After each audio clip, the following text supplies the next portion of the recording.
first Piru Love was just my brother and Nene. So my brother came up with the thing, like, oh, let's do Computer Love and switch it to Piru Love. So that was he came up with that. So once he did that, we had I can't think of my boy's name. Folk Clips. There we go. Folk Clips. It's been a long time. Oh yeah, he did the hook. Clips, right? He was. He did the hook, right? Yeah, rest in peace, Folk right. Clips. Yeah, so and he was a Crip. We didn't have no singers, so we like, man, we need to get somebody to sing it. So we just told him to play around with it and hum it, and he was doing such a good job. We're like, bro, you want to do it? And he was like, man, niggas gonna be mad, but I don't give a fuck. It's like, fuck it, nigga, do it. And shit, he did it, and it became what it became to this day, I was 13 years old, saying, now in the biddy of Compton, Lime Hood is down with the mob, Hollywood and Cross Atlantic off the Compton Boulevard. Every town has an Elm Street, but not a Freddy Krueger. Don't get caught in the jungles over a park called Luda's. On Rosecrest, past on Leander at the light. Treetop is to the left, Fruit Town is on the right. 151's in Westside Piru, slay past dark, and the only other bloodhood is Campanella Park. Haciends and Swans and Bounty Hunters will call your number. Rolling 30s and 20, Outlaw 6's rims will put you under. Cabbage Patch, Center Park, Harvard Park, Anthony's Park 2, Scottsdale Neighborhood, Hawthorne Waterfront, all Pirus. LA Denver Lanes, there's more in Pasadena, Avenues, Bloodstone, Inglewood, Families, The Pueblos, Bloodstone Village, Black Peastone, Circle City, and Eastside Bishops got to going on with the MGs, Queen Street, VNGs, ain't no stopping the Village Town, Eastside Penn, Crenshaw Mafia, Bebop, Watt City, Stones, and the Skylines. Don't say, come on, you finish it up for me, I was 14 years old, 13 years old singing this. Who wrote Bloody Mary's verse? Because that is that's probably the best fucking verse in I don't know why you would history, ask that. Bloody Mary wrote Bloody Mary. So she did, verse. And I apologize to Bloody Mary. R.I.P. to her, man. I apologize. I assume that your brother penned that or something like that. No, she wrote that, huh? No. Everybody wrote their own verse, except like I said, Sugar Booger. He had help with his in the beginning. Well, on the first two albums, because my brother wrote his stuff for Bang on Wax Part 2. As well, and then he just started eventually penning his own game. You know what I'm saying? Putting pen to his own game and doing his own thing. But I as well. You know what I'm saying? I was getting a little help from my brother writing certain things because I really wasn't a rapper, but I was just around when him and Corrupt was a group.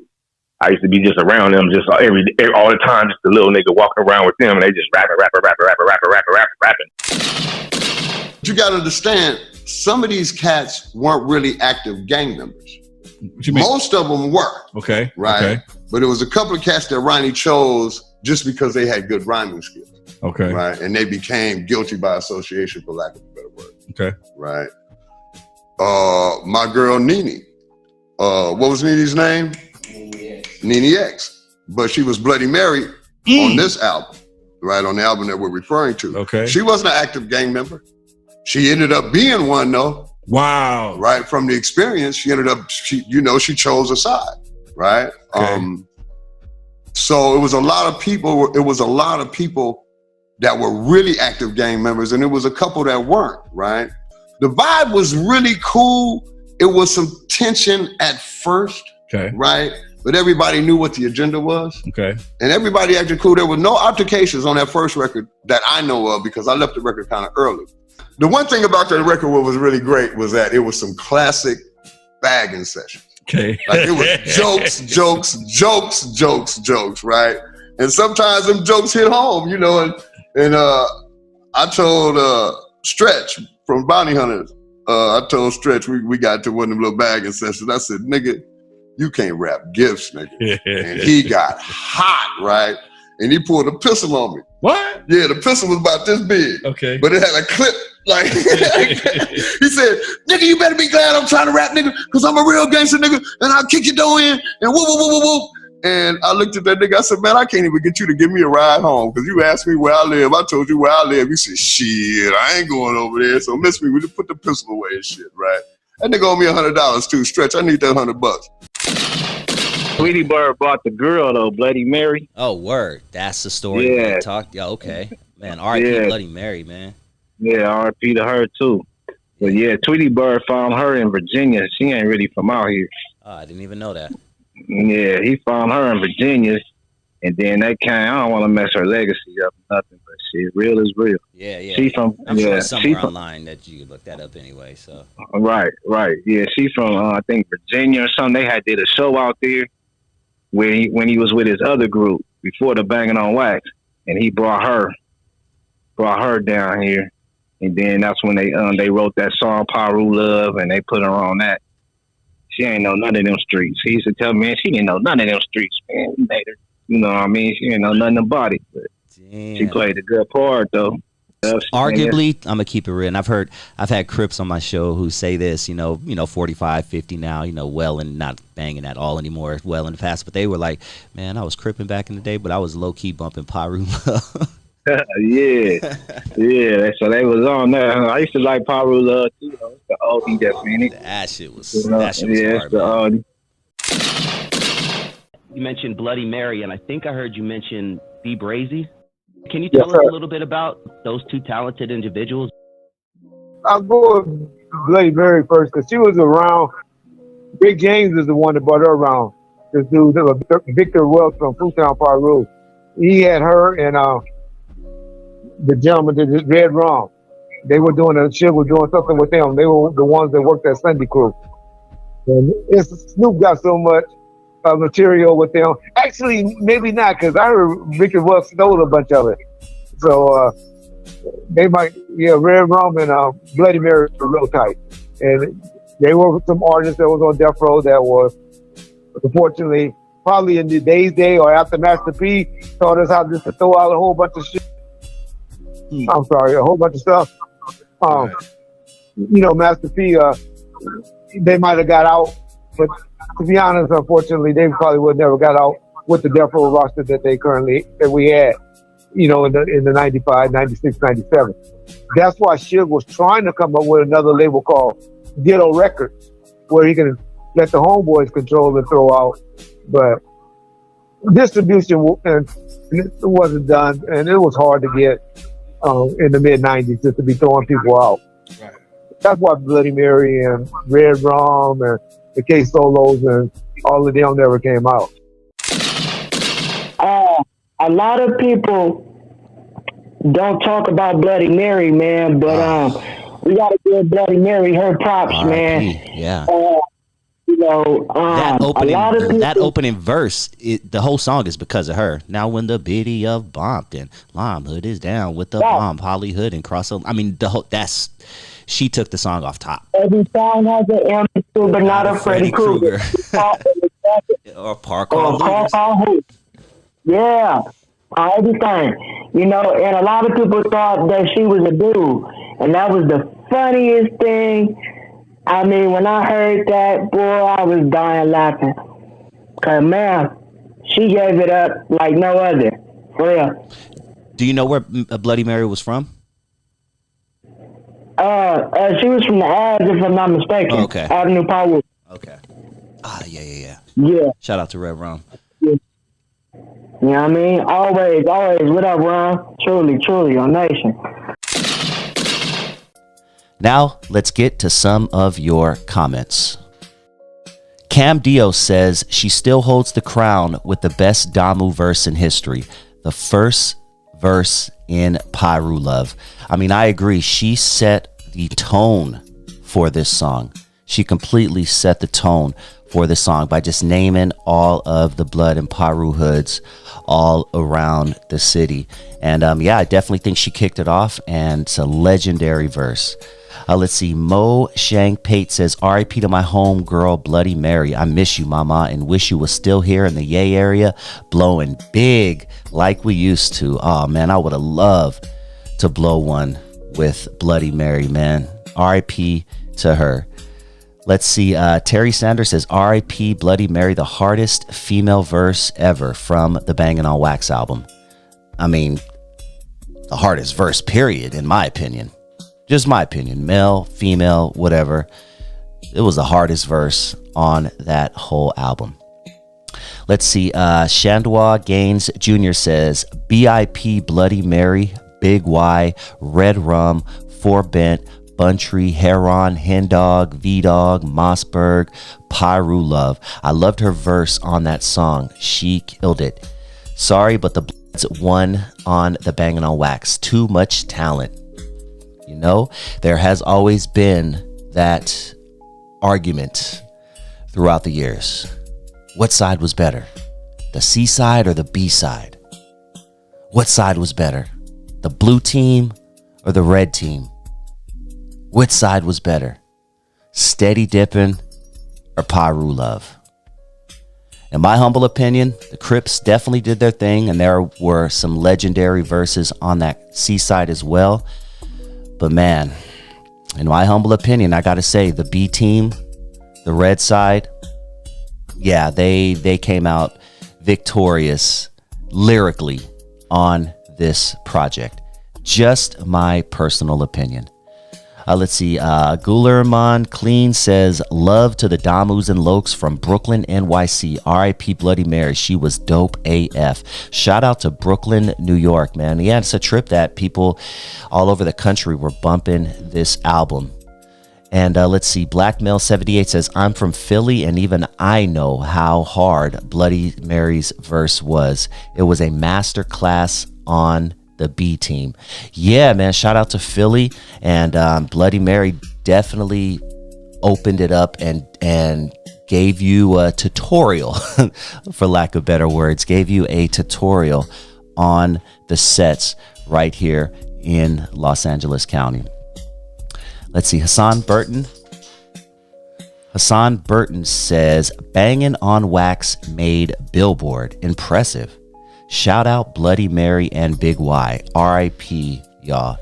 Yeah, man, it definitely made Billboard, and they were going neck and neck with some of the Death Row Records artists back in the day. And Suge Knight was taking note. Who are these guys from BANGlN on Wax that are neck and neck on the Billboard charts with us? They sold, man. Their numbers were impressive, and I hope they monetarily got what they deserved, even though I heard a lot of them weren't happy with the payout. But you know, I definitely hope they got what they deserve, because it was a great project. Let's see. Banco 678 says, classic Dusty Vision content, deep stories about the history of Los Angeles rap. Thank you Benko.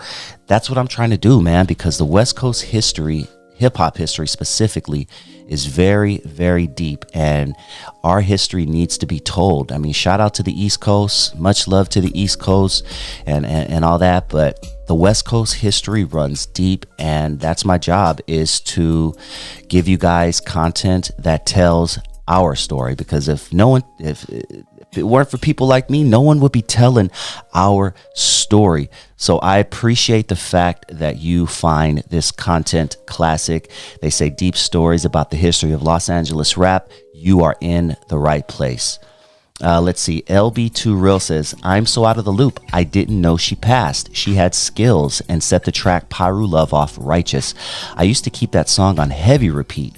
The production was amazing, and Red Rum 781 definitely finished up that last verse on the track strong. May she forever rest in peace, as well as Red Rum 781 and all the other fallen soldiers from that iconic project. Yeah, man, Red Rum 781 is one that we lost way too soon.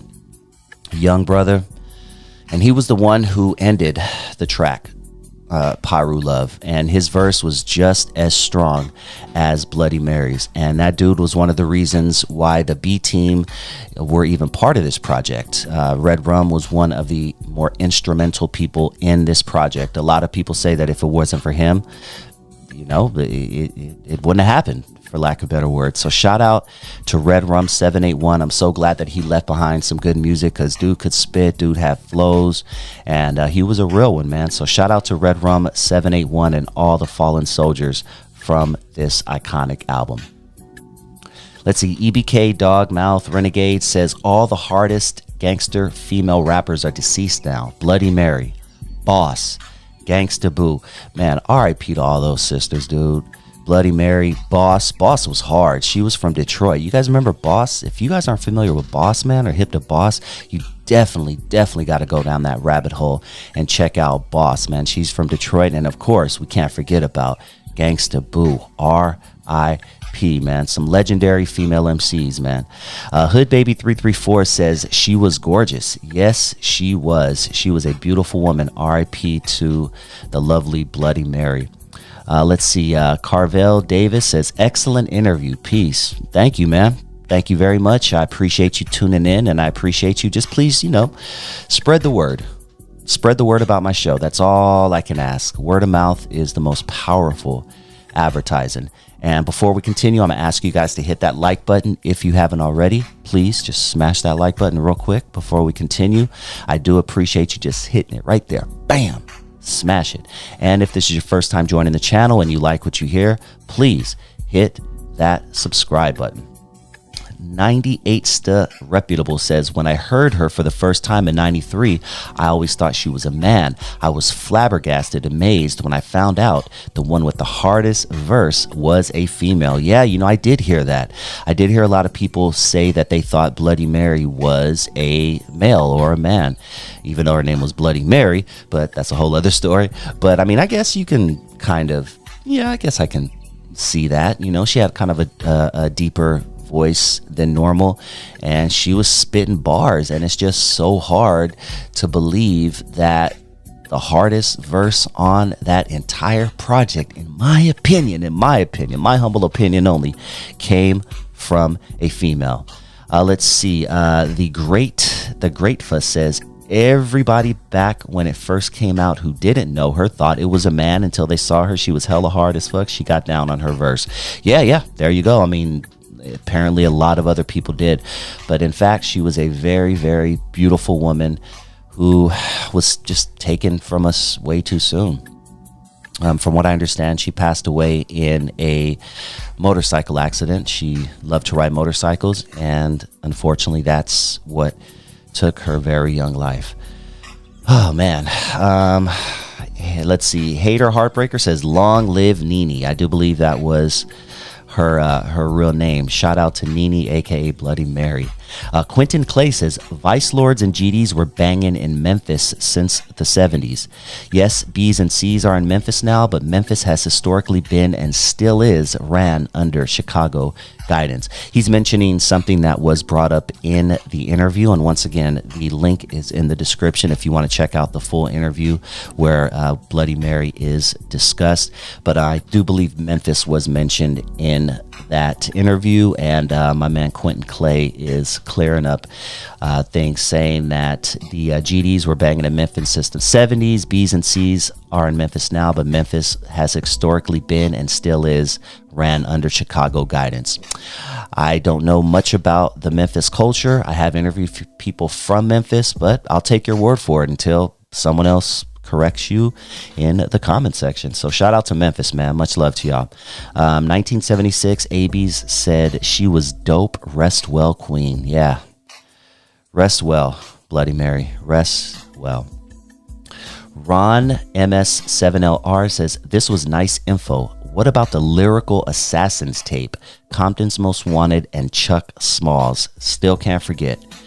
Sit back and relax, because I will be doing future content on that, my good friend. You know your stuff. Gerald Parker says, the Dope Game and the movies took gangbanging global. Music played a part too. Oh, that is so true, dog. That is so true. Movies like Boys in the Hood, Colors, South Central, Menace to Society. These are all movies that showed the world what was going on in Los Angeles, and it romanticized it, and it made other people in other cities want to do what we were doing in Los Angeles.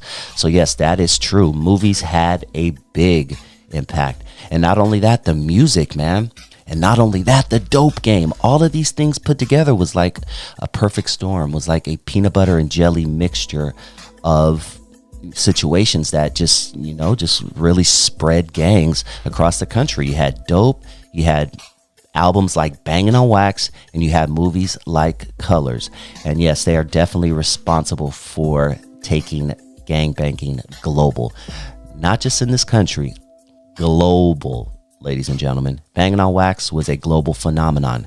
And I have talked to people in the past, once again, who have told me that when Bangin' on Wax came out, the next day, there were B's and C's all over their country. When Colors came out, the next day, there were B's and C's all over their country. So yeah, music and media play a big part. Let's see. Paranoia D says, I still remember her entire verse. Same here, man. I could literally recite it word for word. And it is a textbook flow. It is a lesson on Compton history. Let's see. Lonell Livingston says she was on Lil Kiki's album before the B's and C's album. She's from Ohio. I met her in Linwood in 1991. She is definitely from Ohio, that I have read as well. And she was, in fact, on Lil Kiki's album. Shout out to Lil Kiki from NOTS, Niggas Off the Streets. They had their own situation going on with the guys from Bangin' on Wax. They were not happy with their sets being dissed, and there was a lot of friction, and so much so they even released a song. NOTS released a song titled Busters on Wax, where they called out the members of Bangin' on Wax as being not real ones. But shout out to Lil Kiki, shout out to the team over there, NOTS, True Blue, all of that. Let's see here. There you go. Yaya1435 says True Blue was the realest to ever do it. If you guys haven't checked out the True Blue tapes and gone down that rabbit hole, I would definitely suggest you guys check out the True Blue tapes. You will really, really appreciate them if you appreciate 90s West Coast hip hop. Rebel TV, shout out Rebel TV, says Tweety Bird Loke's album was hard. I was like 12 years old bumping that.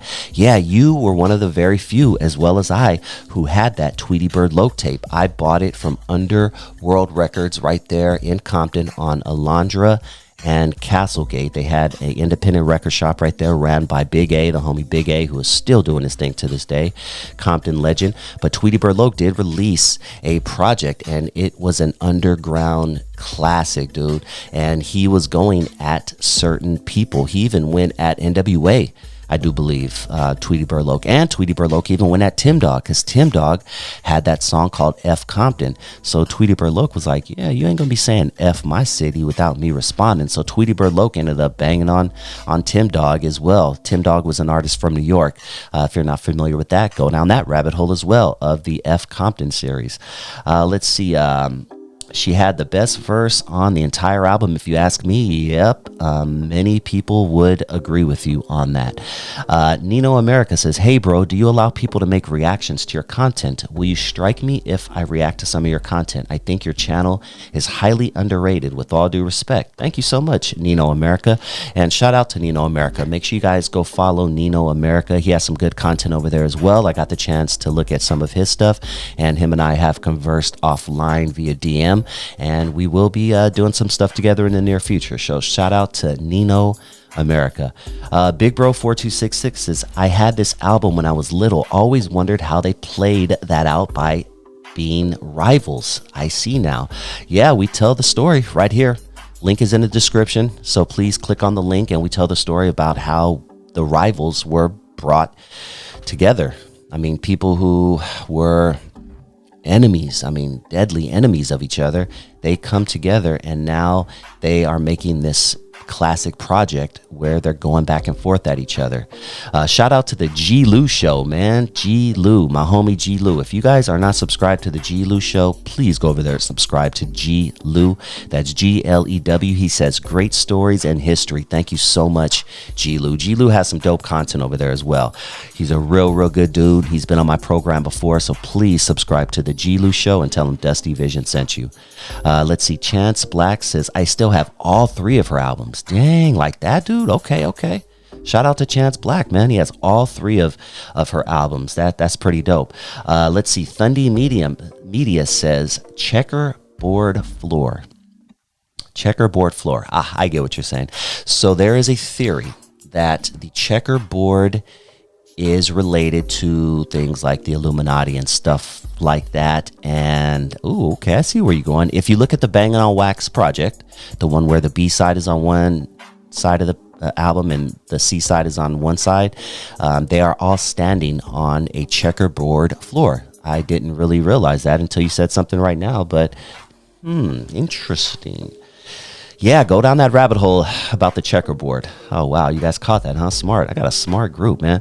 Let's see. The bad guy says Domino is still here. Yes, Domino is still here. Domino was on the seaside, and he was probably the standout, if in my opinion, on the seaside. No disrespect to anyone else on the blue team, but Domino, who went by Genuine Draft on that project, a Long Beach native, definitely did his thing on this project. He even went on to release some good music, man.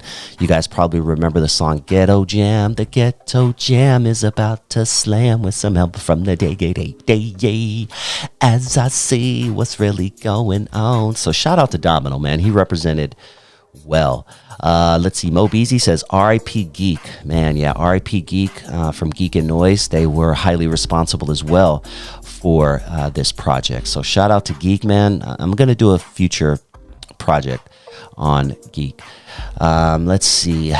Vince Bourne says, honestly, I'm from this era. Mary could actually rap. She should have made it in the rap game. Piru Love is a classic. The Bloods could rap. The Crips was dirt dog dude. Okay, nah, we're not going to say the Crips were trash. Nah, the Seaside wasn't trash. It wasn't trash at all. They did their thing as well. But if you ask me, the B-side was a little harder. The B-side was a little bit harder, if you ask me, and a lot of other people. But let's see. Ja Grant says, I thought she was a dude since 96. Yeah, I mean, you're not the only one. Let's see. Antoine Morgan says, so the industry plant concept isn't so recent after all. Going back to the checkerboard floor.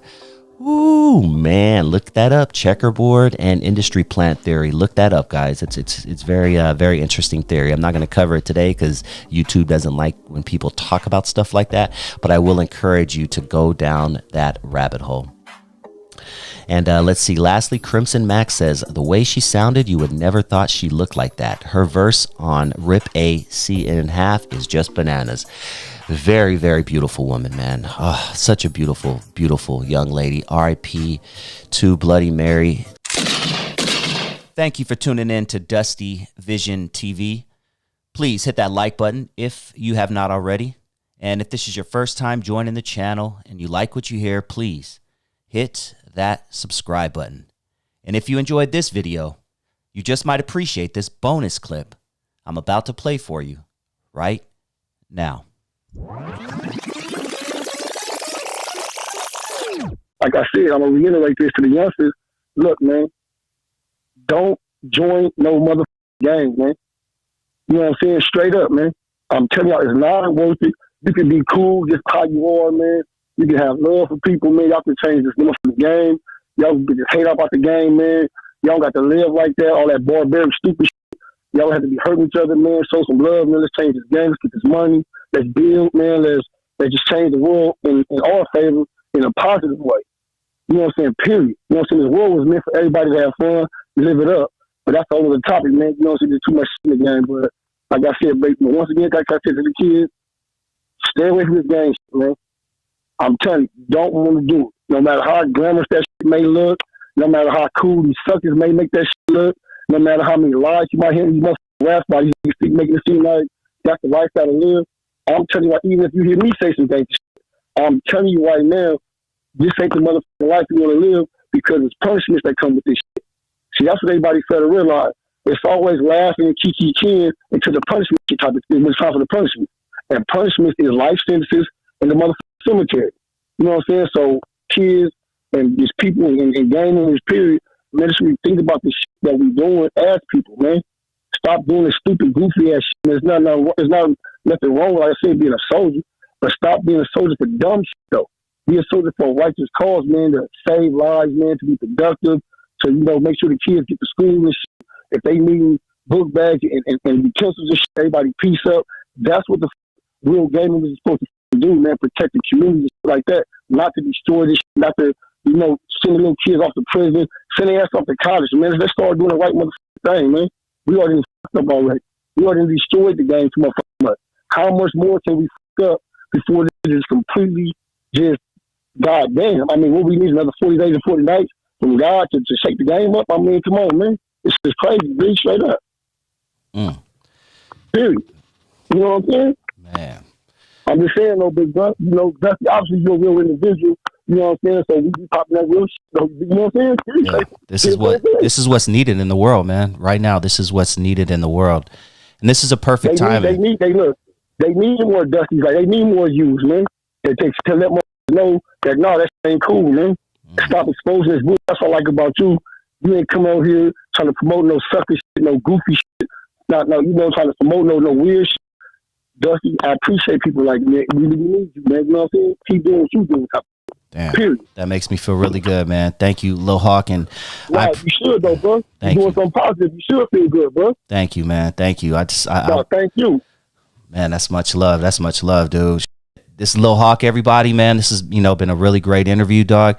Do you have any last words? Any shout outs? What's next for Lil Hawk? Because you're banging on wax. That was only the beginning. This is a second life for you. And you're still young and you still have bars. I was checking out that GLN song you did with GLN, man. Look, they ain't seen shit. They ain't seen shit. I don't really want to spoil it, but I will say this. Lil Hawk, Heart of a Rider, coming soon, the album. And it's about to be 21 bangers on this motherfucker. Yes, I said 21. I'm an old school. I'm not going to show change you with all those 7 songs, 3 songs. Shit. I'm going to hit you with a classic West Coast banger, Heart of a Rider. Also, look forward to the movie, Stranded in the Bottoms, coming soon. Also, look for the movie Lil Hawk, based on a true story, the movie. You dig what I'm saying? So, it's a lot of shit coming on, man, all the projects going on. I don't want to just tell too much right now, but I will say this. It's how you rap.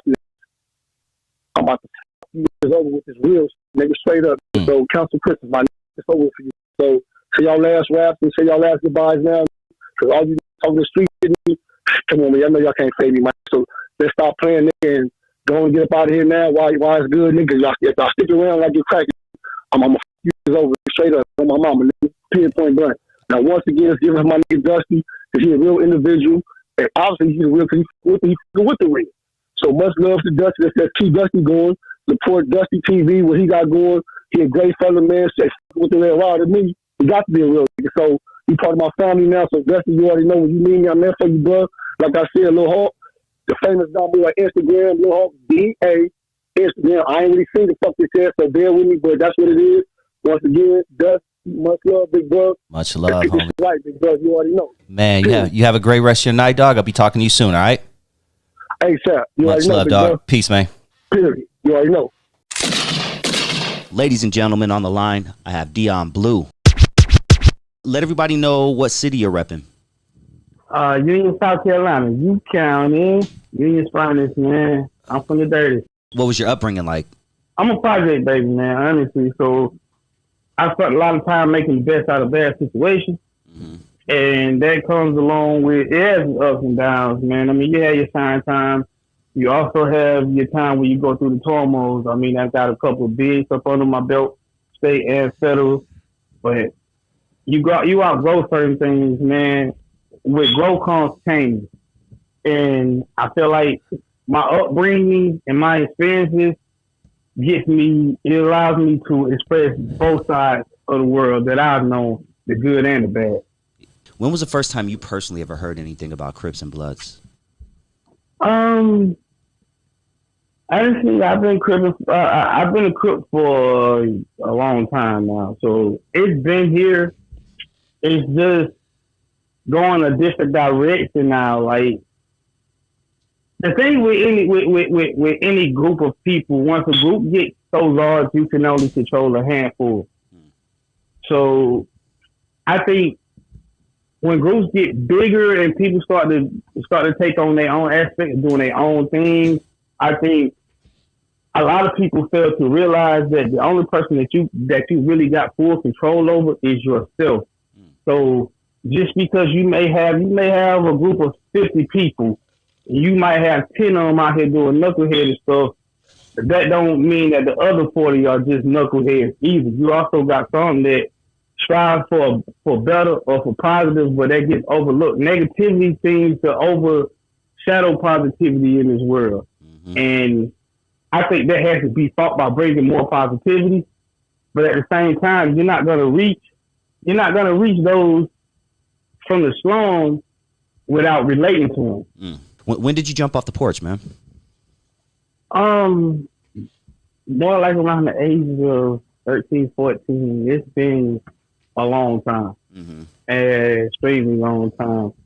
I mean, basically back when I didn't know what I was doing, and for a lot, not all, but for a lot of children coming up in the environments like the one that I was brought up in, and you jumping off of that porch so early, you learn from your environment. And it takes time to untrain your mind to what your mind is trained to. Because once you get to that point, a lot of life is being done off just reaction. And you lose the ability to stop and think before you make decisions. So therefore, like I said, with growth comes change. And as you start to grow and your mind starts to elevate, you start to think more and you get to make better decisions, which I agree at that point, you're supposed to try to teach it to the youth, but let's be honest. I had people to tell me the same stuff when I was 13, 14, 15 years old too, and it went in one and out the other. Yeah. As a young man, you eventually joined the Crips? Yeah. Okay. And so go ahead. I mean, like I said, once you put in an environment like that neighborhood that my project is, that's what's there. Gangs are there. That's what's there. And it's not that big, but it's a mixture of gangs within that small complex. So it can get wild at times. Okay, so you're in close proximity to your enemies, basically? Not really enemies. Not really enemies. It's just like some people might have a fallout. Like I said, you might have 40 that's on some bullshit, or you might have 10 that's on some bullshit, and the other 30 be like, man, we ain't got time for that. But the bullshit that the team put out is going to reflect over the whole set, of the whole group. But not really no. It's beef. It's kind of awkward around here, especially when you got those that you grew up with, but are in separate games. Like, it's kind of hard to explain. Let's talk about something that I found interesting this past week. A clip went viral of a 16-year-old kid who committed a horrible crime. Clip went viral of him crying uncontrollable tears after he was read his sentence by the judge. This is the part of the game the OGs don't tell you, kids. Oh, man, the OGs tell you about all the fun times. Oh, man, it's going to be fun busting on the ops. All that, but they don't tell you about this. Let's listen to it and break it down. It was me and Alonzo Williams, my co-host, chatting about this. Yeah. Go ahead. Speaking of the man above, I know you. Gaston County Court at points wiping away his tears as he stood before a judge. Just 16 years old, he's being charged with first-degree murder as an adult. That's as a result of a law change that went into effect in December, which allows teens his age to be charged as an adult in certain crimes. There was a realization that during this proceeding that the gravity was hitting him, a grand jury indictment that could come in the near future, and a moment that hit when a judge told him that he would not be seen free anytime soon. Court made him as a hold without bond. Court finds sufficient allegations to support the charges. And they're passing out. Bell back. The charges. He is ordered held without bond. This moment is tough to watch, but it was something that Zaquavius Dawkins' family says they needed to be here for. Simpson accused of killing Dawkins Sunday night alongside. He's just crying uncontrollably in court after committing a horrible crime that took someone's life. Street. Simpson also accused with attempted first-degree involving another victim. So the viral clip is over. That's what I wanted to show you, Lonzo. I would love your thoughts. You know, Lonzo, they tell you, the OGs, man, they tell you about the parties, man. They tell you about, it's weird hearing my voice on another podcast. It's like the Twilight Zone. But all right, This is me and Alonzo talking about this 16-year-old kid. How fun it is to put on, man, they tell you about how fun it is to put on some gangster rap and go bust on the ops and come back and drink a 40 ounce, maybe smoke a fat blunt. They tell you about all the girls that love the gangsters. But what they don't tell you, Lonzo, is this part right here. Talk to me. Man, I don't know whether you got my office bugged or what, Dusty, because I had this conversation this morning. We think alike, homie.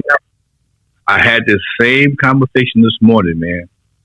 And we were talking about how people, we as black folks, we have this tendency to because of our swagger, put some of the coolest things, put some of the coolest terms on some of the most vile things. Well, what I mean by that is, you know, we can smoke a fool, we can smoke pop, we can put work in, we can do whatever it is to a nigga. And it's easy. Oh, I smoked them niggas. We put working on them niggas, blah, blah, blah, blah, blah. But bottom line is there's a terminology for it called 187, punishable by 25 years to life in the state penitentiary. When you put in work on a nigga, that nigga has a name. That nigga has a family, got a mama, might have kids, got sisters and brothers, got a family. And you do too.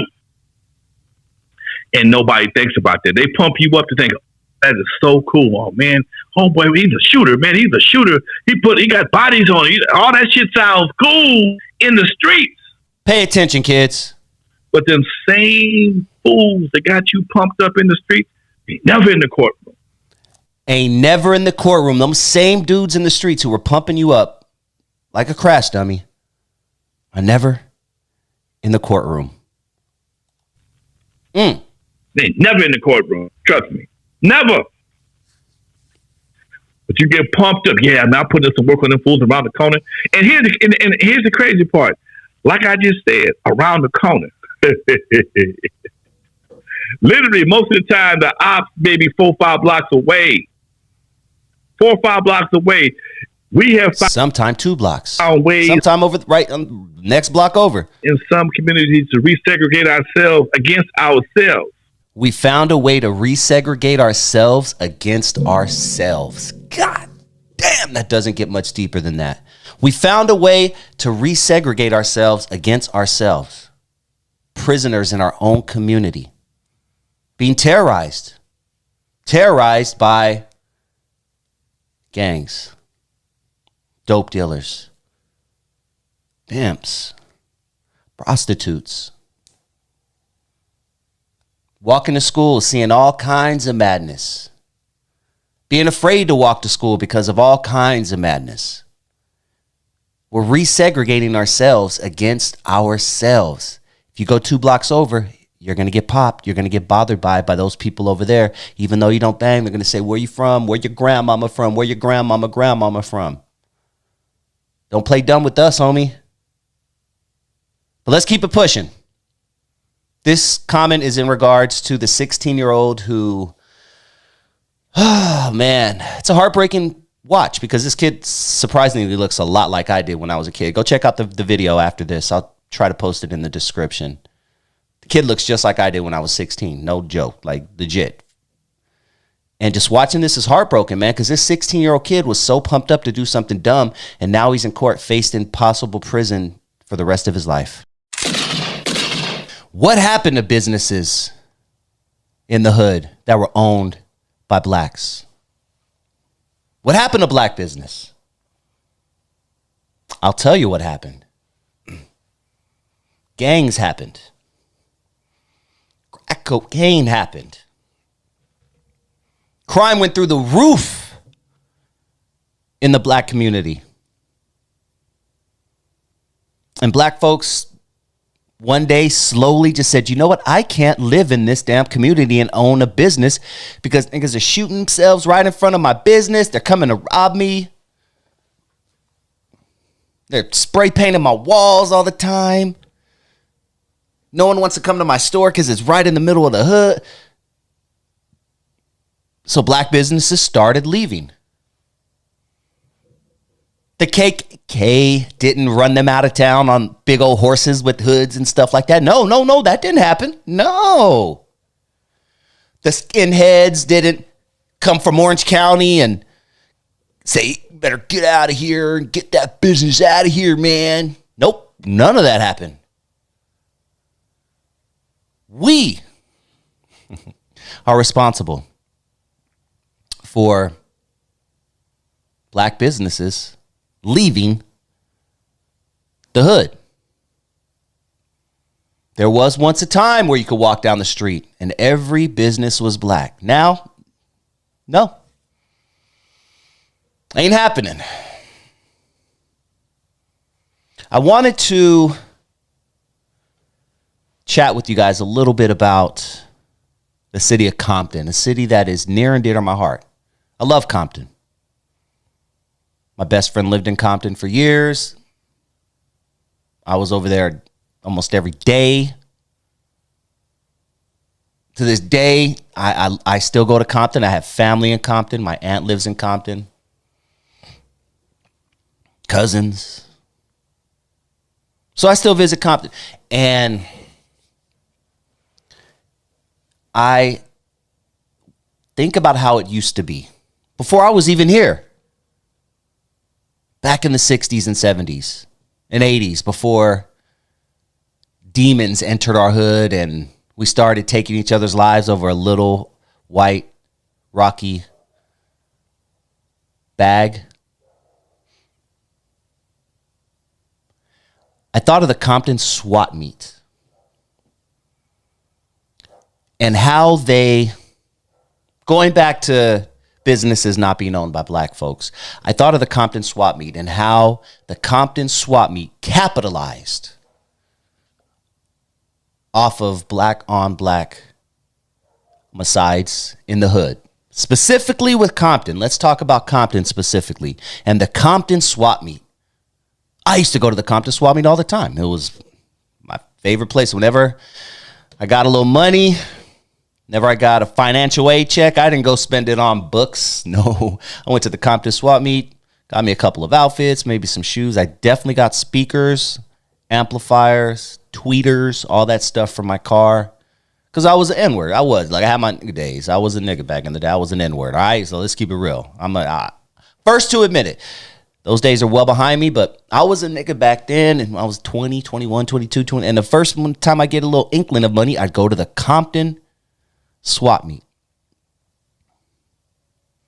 You look back now and you realize how they capitalized off of the blue team versus the red team. You know what I'm talking about. The C's versus the B's. What are your thoughts on WAC 100 these days? I'm just trying to figure out where the hell and how the hell did it get all this damn paperwork? I swear, me and my homie from Fort Trey, you know what I'm saying? We be talking about this dude all the time and shit. And we're just like, how this dude gets this damn paperwork? And like every time he like starts some shit or whatever, like if I see it like on Facebook or Instagram or some shit like that, I send it to him. I'm like, your boy's at it again. And he just be like, you know what? At this point, I don't even know what the hell he's doing and shit. Yeah, he's a very interesting guy. And like, I don't know what he's trying to do or what point he's trying to prove and all that shit. But it's like, he's just a real comical guy. You know what I'm saying? That he is, man. Him and Adam 22. I still check out their content. I can't watch those long ass 3-hour videos or 4-hour videos or whatever they be doing over there. But if they have a little 5-7 minute clip of some BS, because let's keep it real, that's what mostly comes out in No Jumper is BS. You know, it's the Jerry Springer of today, and that's the only reason I tune in. But yeah, they have an interesting thing going on over there, man. Adam 100. I mean, actually, yeah, there you go. Adam 22 and WAC 100. You still stay on top of what's going on out of that camp? With WAC 100 and Adam 22 and No Jumper. Nah, not really. I don't really pay attention ever since that whole 60 shit that happened. And nowadays, I've been listening to. I've been paying attention to Munchie B and Young Hefe. I like Munchie B's content. I definitely can't even lie. I like Munchie B, and I also I fuck with Hefe as well. His laugh is contagious, bro. I'm just tripping when they blocked 607 Unk. Like, Like, and then when he said that Hoover, Yes, you know what I'm remover. saying? I'm like, you really said that shit in the land where that shit came from, right in front of, you know what? And then tried to act When like you he go didn't know. there- What? Oh shit! Oh, what? That was his. I'm from out of town, and I know if I was to be on that podcast channel and all that shit, not to say certain shit and all that, you know what I'm saying? Despite how I feel personally about, you know what I'm saying, a certain side or a certain individual, you know what I'm saying? It's like you're in the land where all that shit started and all that, you know what I'm saying? And you're on podcast, you're on public platform and all that. You know, everybody's looking at your face and everybody's going to remember your face card. So it's like, come on now. And you're from out of town. You already know half of the season B's and all that shit don't really fuck with out of town season B's. So it's like you just made the situation worse. Yeah, that was real interesting, man. All right, hypothetically, what would you have done in that situation? You're on a popular podcast, and you know someone says something and uses the derogatory term for the sea creature. You know what I mean? Yeah. What would a Phantom Loc these days do? These days, I'll probably do the same thing like I would do back in the day. I would just look at him like, "Did you say what I think you said?"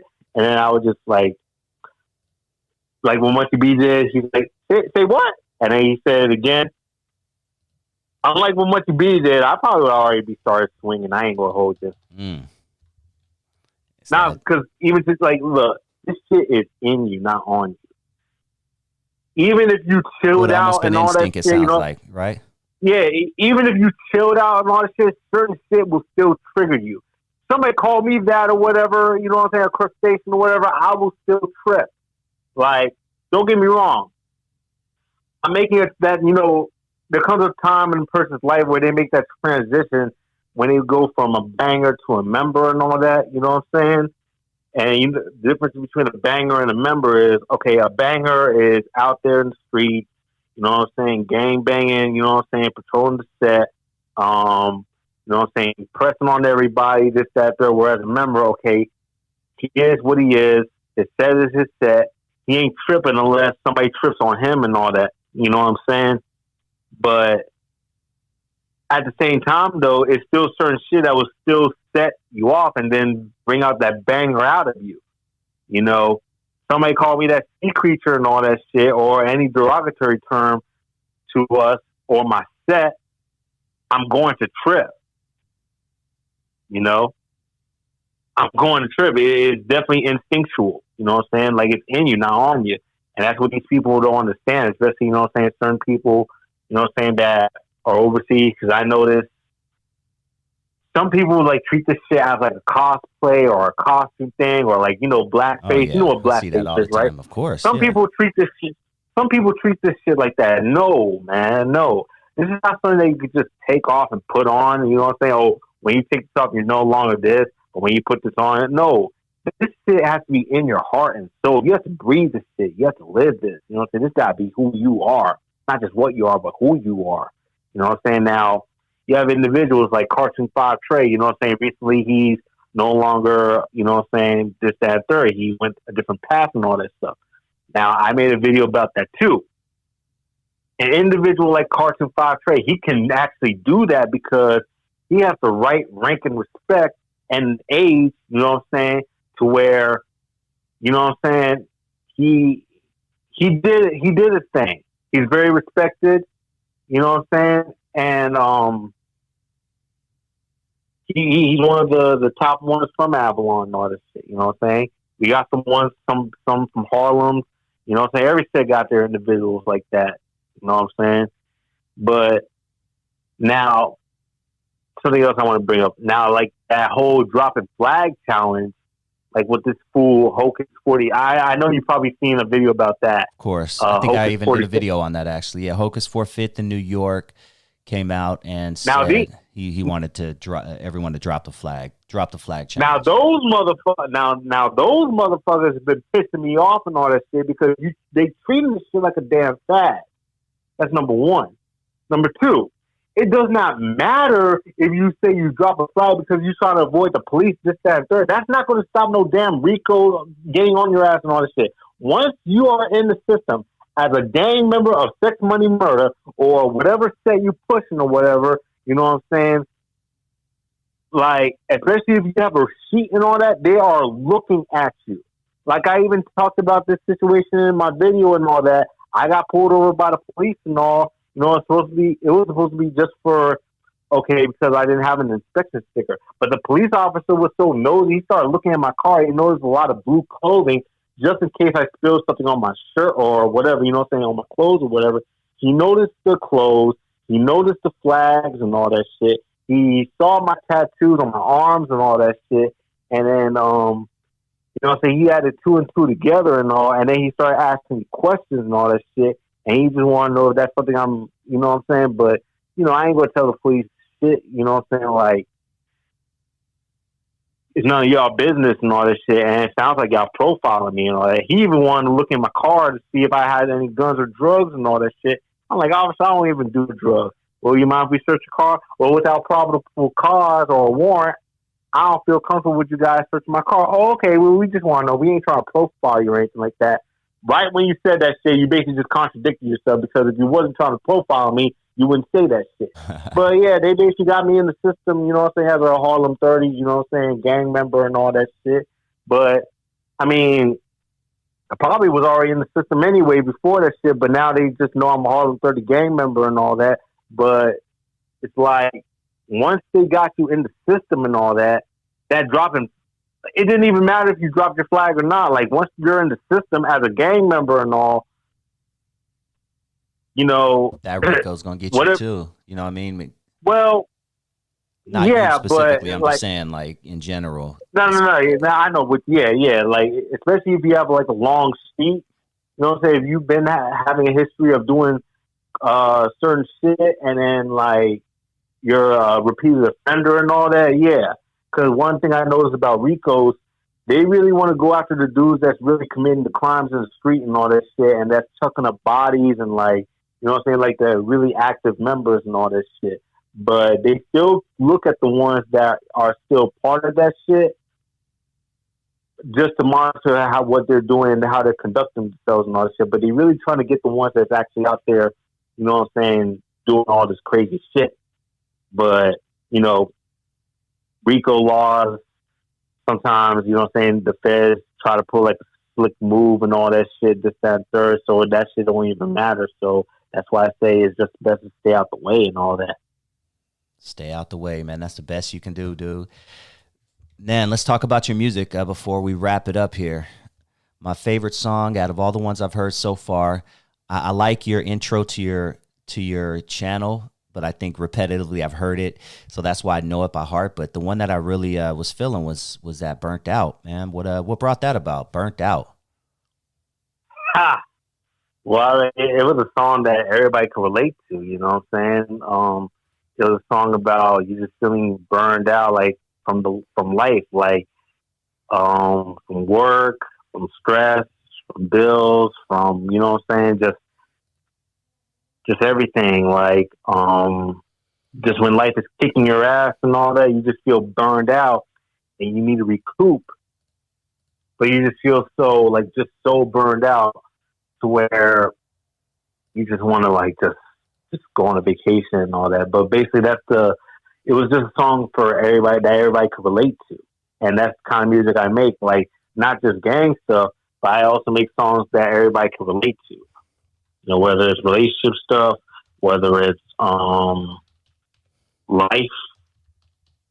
you know, and then like personal experience and all that shit. Like, the concept of my upcoming project is about, like, it's called Hope Better, Expect Worse. And basically it's like, it's about, okay, I've done this, that, and third. I've been through this, that, and third and all this shit, but you ain't got to follow the same steps I went through and all that, because I'm giving you the gems of how to overcome that and all that. And then certain shit, you don't have to live like that and all that, because you probably lived a different lifestyle or had a different upbringing, but for me, it was very different and all that, especially at the time, because, you know, like how I told you about how I started cripping and all that. I even have a song called Blue Life. You know, it basically talks about, I'm basically talking about how I got started out, you know what I'm saying, cripping, and then the whole 30s and all the other stuff, you know what I'm saying? But, you know, certain people just wouldn't understand, like, unless they've been in my shoes and all that. But yeah, basically the whole concept of the album is the upcoming project is, I'm giving you the gems. That way you won't make the same mistakes I made, or you don't have to go on the same path as me and all that. You know, you go on your own path. If you have a certain talent, you have a certain skill. If you, you know what I'm saying, if you have something that has you standing out from the crowd and all that, dig in yourself and bring that out and show that to the world. You ain't got to be, you know what I'm saying, this, that, and third. Like, if you're good at football, if you're good at sports, if you're good at art, if you're good at, you know what I'm saying, just anything like your talent and all that stuff, do that.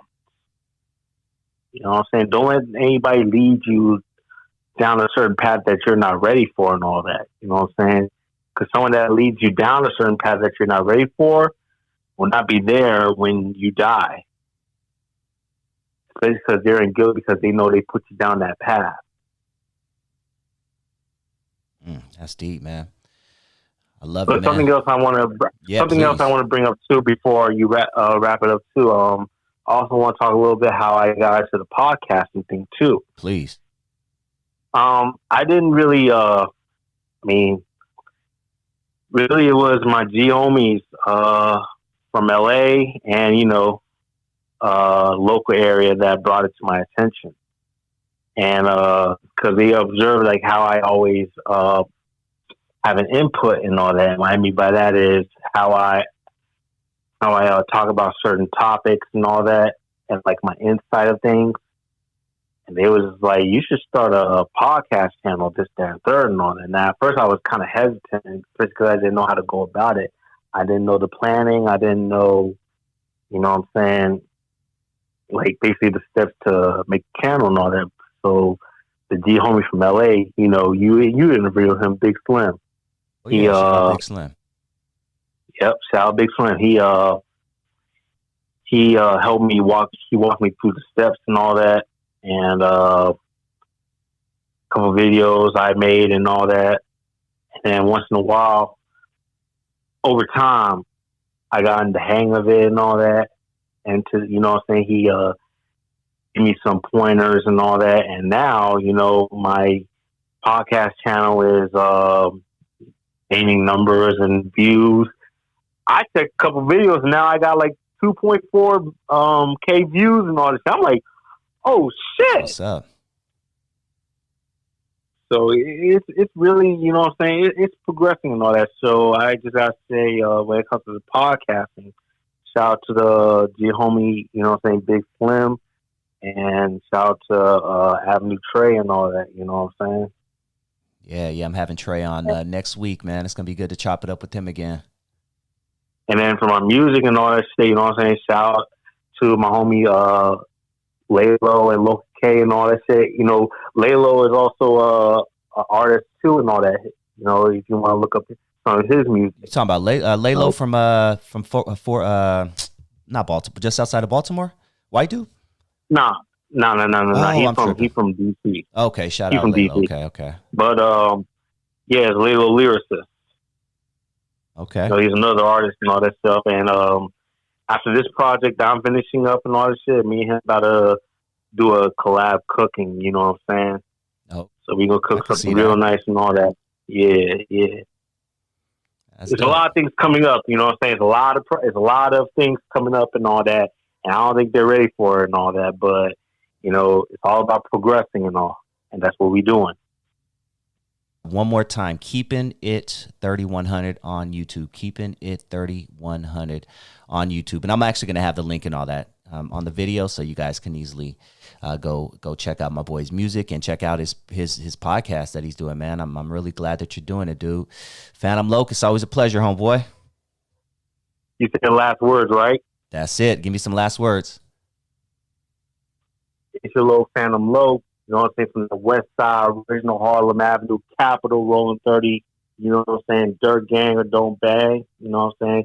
Shout out to the whole line, shout out to the set, 430 EC, you know what I'm saying, shout out to all the homies, you know what I'm saying, free my big cousin out the pen, you know what I'm saying, pushing that 5 dudes, HGC out Houston, Texas, you know what I'm saying. Shout out to my other cousins at HGC out Texas, you know what I'm saying. I got love for y'all. I love y'all, you know what I'm saying. I love my set. I love the homies and all this shit. Stay true to yourself. Stay true to whatever you do, and don't fold, you know. And shout out to the homie Time Bomb, cuz, you know what I'm saying. It's because of them three, you know, that Keeping It 3100 came to be. You know what I'm saying? Everybody played their part, and that was taking off on the set. Much love.